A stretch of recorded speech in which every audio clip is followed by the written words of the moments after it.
I knew Blake Harlan thought he had already won when he leaned toward the judge and said, "I'm taking half, including the estate," like he was calling lottery numbers. The courtroom in Hillsborough County went still around him, and I sat at my table with both hands folded over my purse, feeling the sealed document press back. He wore the Navy suit I had paid for 6 months earlier, and the sight of that clean collar nearly made me laugh before it made me sick. Judge Miriam Sutton did not react to his confidence, but the silence she left after his little performance felt sharper than any warning she could have spoken. I was 34 years old, 5 years into a marriage that had turned my love into somebody else's business plan, and I refused to let him narrate me. When she looked at me and asked whether I had any response to his claim, I rose slowly, steadying my breath, and said, "I do. Your Honor, before it goes further." The reporters behind us shifted in their seats because they thought they were here for a rich woman's divorce, not the moment a greedy husband misread a calm face. Outside the courthouse, Tampa traffic kept moving, ordinary and indifferent, while inside that room, Blake kept smiling at me as if my silence meant surrender. It did not. And when my fingers found the edge of the manila envelope inside my purse, I felt the first clean inch of air I'd had in months. I walked the document to the bench without hurrying, because men like Blake always mistake composure for weakness until a page with their signature starts speaking louder. Paula Merritt stayed seated beside our table, saying nothing. And that quiet was its own kind of force, because she had prepared for exactly this collapse. When Judge Sutton broke the seal and asked what she was holding, I met Blake's eyes and answered, "A mutual agreement your client never respected." And I never forgot. By the time we reached that courtroom, Blake had already spent months teaching people how to see us, and he had done it so smoothly most of them never noticed. In public, I was the controlled, overworked wife who measured life in schedules and contracts, while he played the warm, expansive husband who pulled me back toward joy.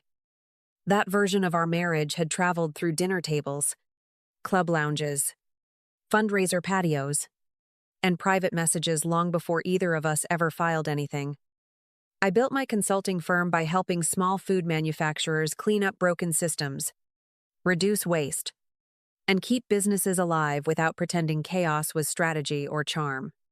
I met Blake at a hospitality supply conference in Tampa during a year when grief had hollowed me out enough to mistake attention for safety. He had a way of leaning in and saying, "You need a life outside spreadsheets."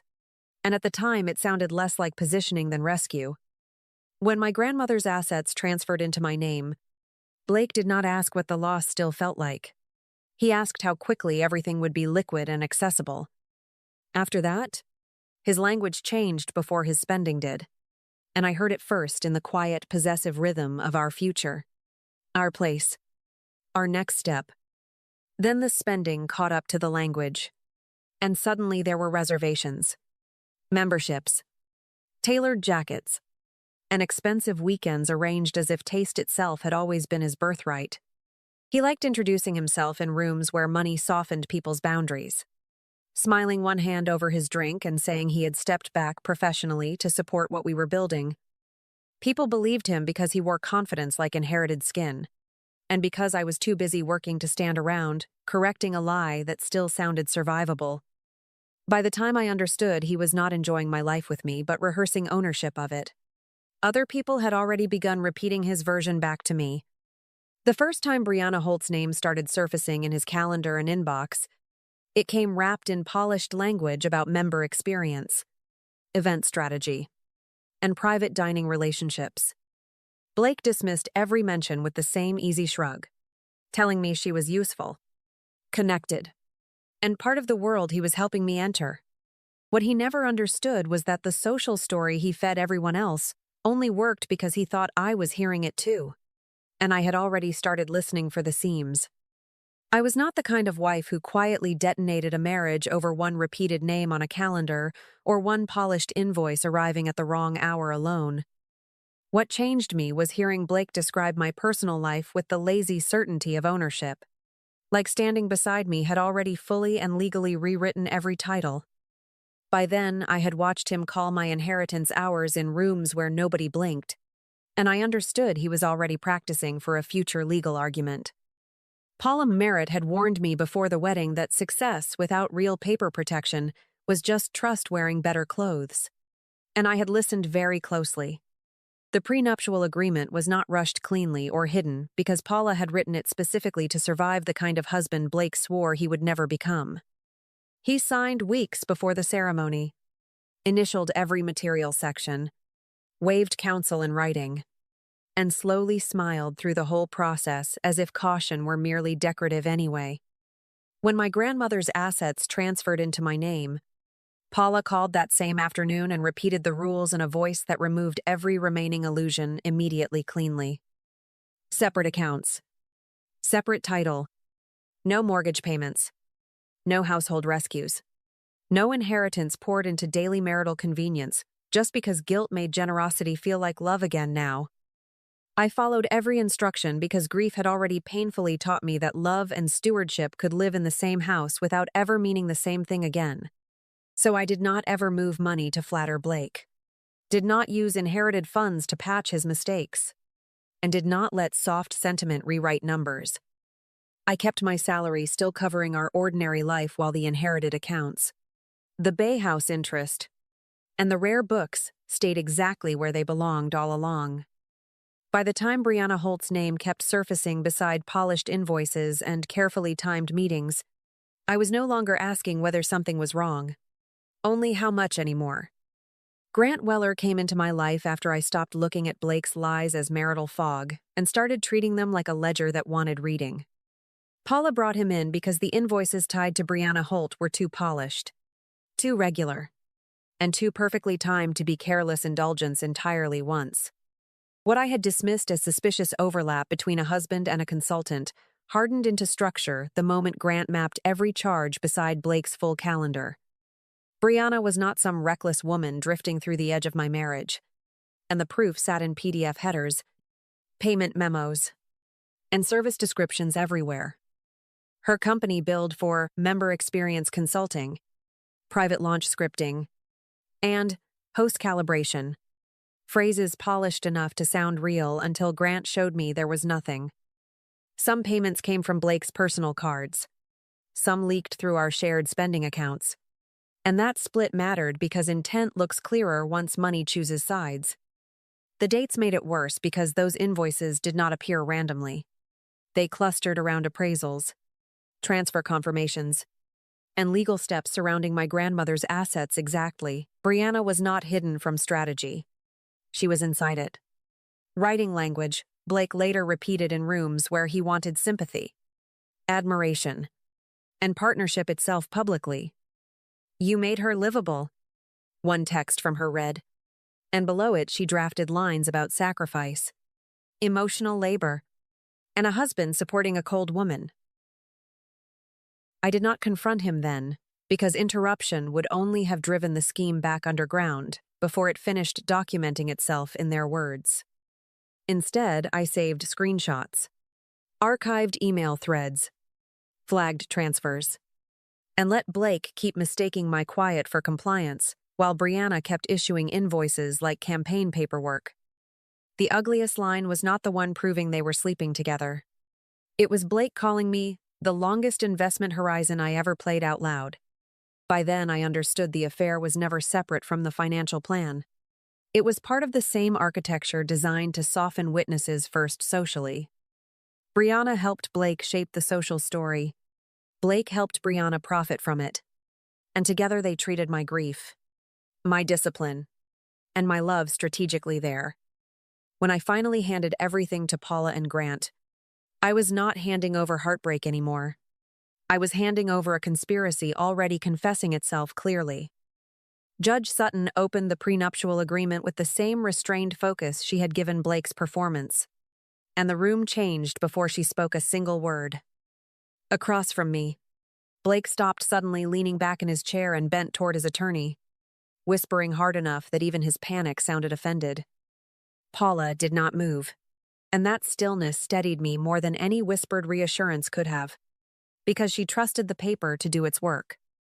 When Judge Sutton asked how long the agreement had been in effect, Paula answered, "Executed 6 weeks before the wedding. Your Honor," with initials on every material provision. Blake cut in before the judge could continue, insisting. She made it sound routine, and the judge's eyes lifted just enough to freeze him there. I watched his mouth close on whatever came next, because men who live by tone always look shocked when language stops mattering and signed pages begin. Judge Sutton turned another page, then another, and read aloud the parts Blake had once skimmed with that careless smile he wore around anything inconvenient. Separate property remained separate. Inherited assets stayed protected. Support was waived, and nothing in her voice suggested these were abstract ideas open to improvisation. Then she looked directly at Blake and asked, "Did anyone force you to sign this agreement?" And he answered too quickly, "No, but I didn't think it meant all this." That sentence changed the room more than the document had, because it stripped his whole performance down to entitlement and left it breathing in public. Judge Sutton asked whether he had declined independent counsel, whether he had initialed those pages himself, and whether the signatures were his, and each answer landed against him cleanly. He said yes to every question, and by the third one, even the people behind us stopped rustling paper because there was nothing left to speculate about. Paula rose only then and stated what mattered next, that my grandmother's assets had remained entirely segregated, with no transfers into household accounts and no commingling. I added that my salary covered our daily life, that no inherited funds paid our mortgage or shared expenses, and that every account statement reflected that separation clearly. Blake tried again, pushing out. I lived there. I contributed. We built that life together. But the judge met him with the kind of silence that already sounded like a ruling. By the time Judge Sutton set the agreement back on the bench, Blake was staring at me like he had finally met the woman he married. He had always mistaken my calm for softness, my privacy for ignorance, and my restraint for fear, because that made his own greed feel smarter than it was. When the judge said, "Mr. Harlan, this court will treat the agreement as valid unless you can show a legal basis otherwise," his dream of walking out richer ended before he even stood up. Blake's face changed once the prenuptial agreement cut him off from my inheritance, because suddenly he needed the court to believe emotional labor should be priced like equity. He leaned into that argument with the desperation of a man trying to refinance humiliation, insisting he had elevated my life, expanded my world, and sacrificed opportunities for us. What he did not understand was that Paula had not prepared a speech for that claim. She had prepared Grant Weller and a stack of carefully traced financial transactions.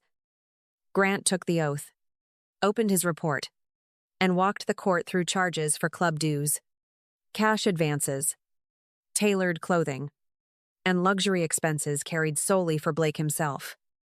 Then he moved to the invoices from Brianna Holt, each one dressed in glossy professional language, each one timed around asset transfers, appraisals, and private meetings with Blake.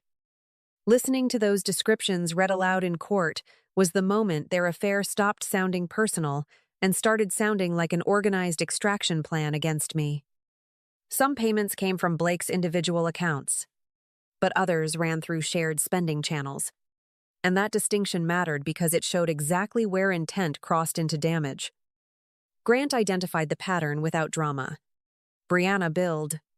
Blake approved. Money moved, month after month, and the story they were building outside my marriage kept leaving receipts inside it. Blake shifted in his chair when Brianna's company name was repeated beside those transfers, and for the first time, his confidence looked like something rented. Paula did not overplay it. She only tied the spending to his timeline, his messages, and the language he had used to market himself socially in every room. They wanted witnesses to believe I had embraced shared ownership. Yet every record showed Blake and Brianna privately treating my stability like inventory under acquisition for sale. The trap they built for me ended up documenting them instead. Because lies about partnership are much easier to tell than to reconcile with invoices. When Blake finally broke in and argued that none of this proved anything except bad judgment, the judge looked at him like she had heard enough. It proved more than bad judgment. It proved planning. And once planning appeared on paper, the court no longer had to guess who had used whom. They had reached for my inheritance by manufacturing a shared narrative around it. And all they left behind were debts, timestamps, and their own teeth marks. When the hearing ended, I did not feel triumph first. And that surprised me less than the quiet that settled into my body once Blake stopped performing ownership. For months, my nerves had lived at the pitch of interruption, waiting for another invoice, another lie polished into charm, another moment where I would be expected to absorb it gracefully. What returned in that courthouse hallway was not joy exactly, but something steadier and far more useful: the feeling of no longer being available for consumption. The hardest part had never been losing Blake, because by then I understood exactly what kind of man he was and how deliberately he had chosen every angle. The hardest part was admitting how many times I had seen enough evidence to leave and still stayed because I wanted to keep the peace looking intact. I had spent too long confusing endurance with love, generosity with obligation, and silence with dignity, and none of those substitutions had protected me from anything. So my healing did not begin with forgiveness, speeches, or some glossy idea of closure that would have sounded prettier than it felt in real life. It began with practical acts I could complete with my own hands: changing the garage code, cutting off digital access, boxing what Blake had left behind, and stopping every automatic payment still tied to him. The first dinner I ate alone afterward tasted strange, not because the house was empty, but because for once nobody at my table was quietly spending me. Paula asked, as we walked out into the Florida heat, what I wanted this ending to mean beyond the court file. And that question stayed with me. My grandmother had not protected those assets so I could spend the rest of my life guarding them like a frightened woman behind locked doors and careful paperwork. She had protected them so I would never have to bargain away my peace to keep a man comfortable. And once I understood that, winning stopped being about money at all. Blake left that courtroom with no claim on my inheritance, no softened narrative left to hide inside, and no audience willing to confuse appetite with love anymore. Brianna kept the invoices, the timestamps, and the professional language she thought would protect her. But once those records surfaced, they stopped looking polished and started looking coordinated. I did not have to chase either of them after that, because consequences move efficiently once the right names are attached to the right documents. I kept the accounts, the rare books, the Bay House interest, and the life I had built before Blake ever learned how to stand beside it. More important, I kept something he never understood the value of, which was the right to live without explaining my worth to someone trying to profit from it. By the time I stepped into the Florida sunlight and Paula murmured, "You're free now," I already knew freedom was not the ruling itself. It was never bargaining with my peace again. Thank you for staying with me through this story and holding space for the kind of truth that hurts before it heals. I hope, wherever you are, peace finds you gently. And when love comes again, I hope it feels calm, honest, and finally safe.